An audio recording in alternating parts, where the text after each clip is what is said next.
next week came and she confirmed she'd be able to do it, and I was like, okay. So then we did end up hanging out, and it was really fun, and I was glad that I didn't get back at her and be petty by cancelling the new hangout, because I mean she had a genuine reason not to come, and it was not a slight against me. And I think it's important to call yourself out in these kind of situations, because there's no need to create a narrative where you're being victimized when you have no proof for that. Why is it so easy to go with a negative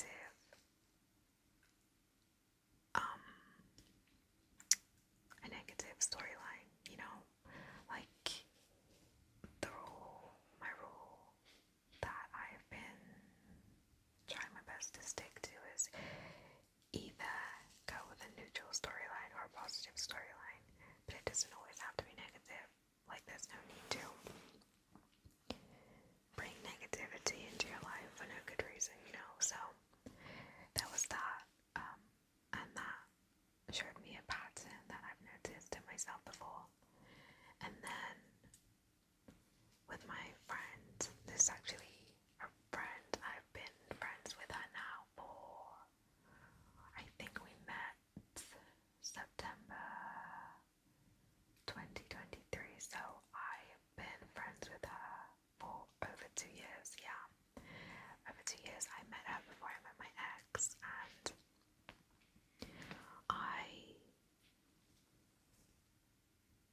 she has been a really good friend to me, and that is something I had to remind myself of, and I've really been slowing down, writing in my notes before messaging people. I wrote in my notes before I messaged her, because I wanted to make sure whatever I told her, it would come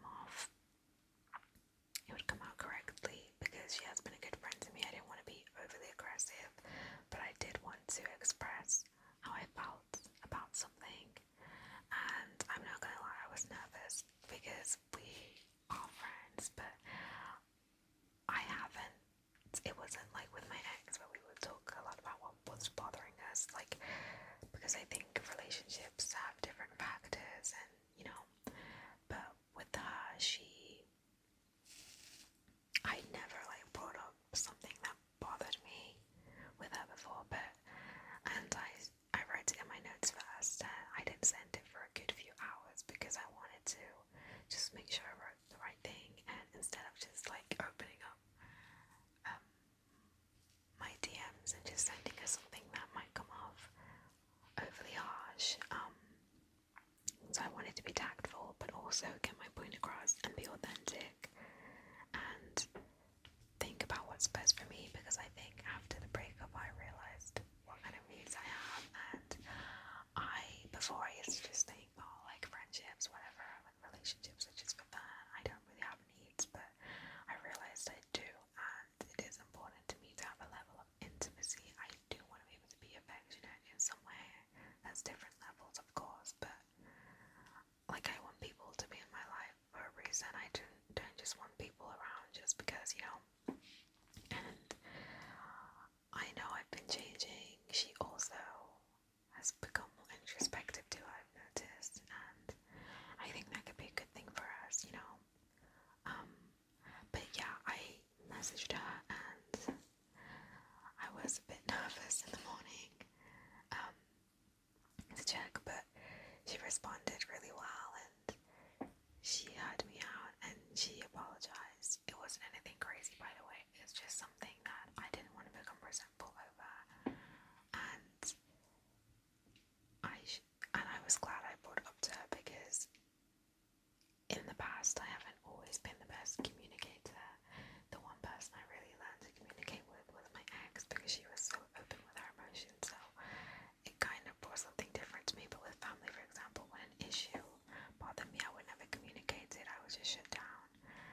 bothers me, I should speak up on it because I care about how I feel and whether or not she replies in a way which I think is appropriate.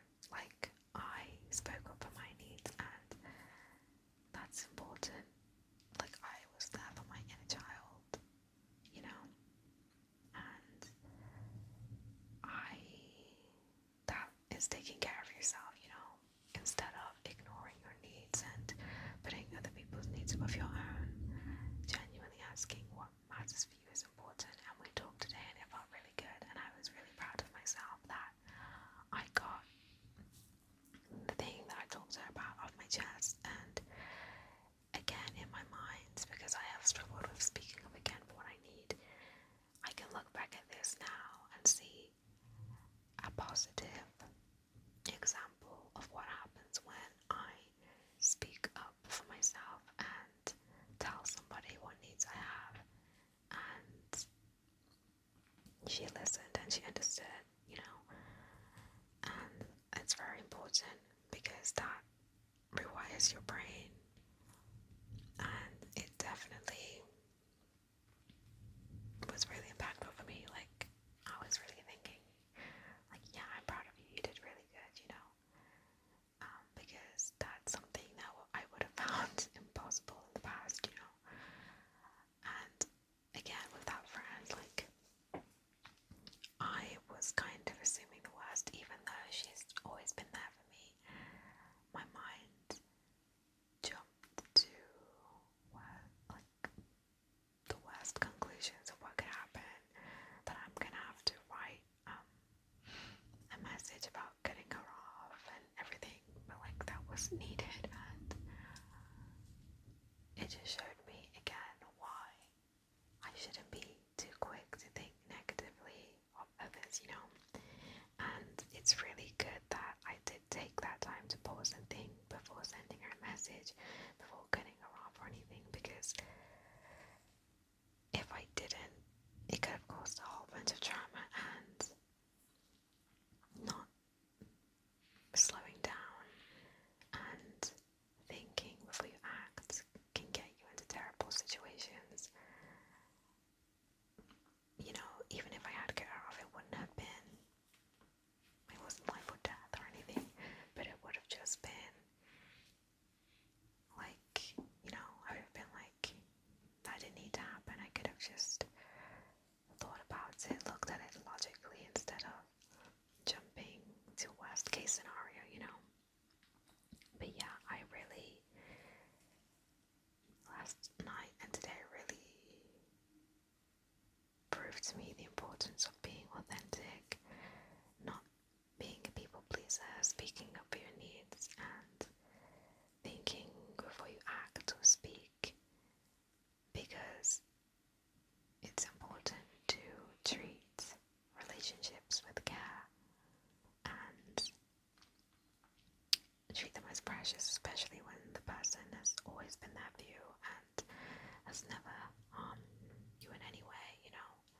So yeah, I think hopefully people watching this can take something from this and remember next time they are feeling an emotion, not to act on it, because your emotions are not instructions, okay? Your emotions are signals and they are telling you something, but you need to reflect and think about what it's telling you instead of just jumping to act. Don't be impulsive.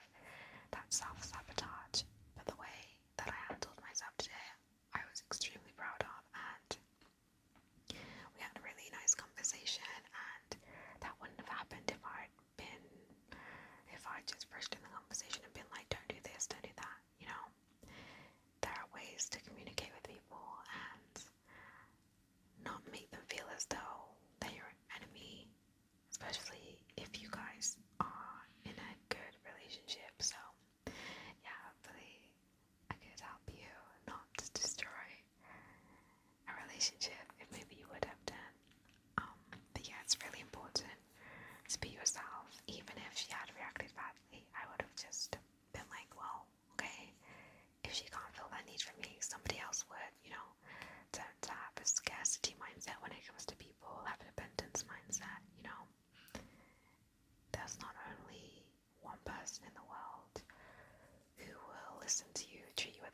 because, there are people out there who will do that for you and you may not know them yet.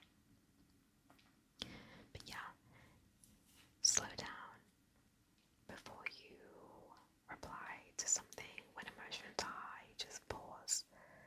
Even in real life conversation, not just across the phone, you need to pause and think, calm down, write things down if you need to, and see things for how they actually are, not how you're imagining them to be, especially if you have a pattern of doing things that are not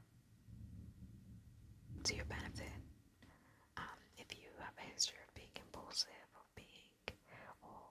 self-sabotaging,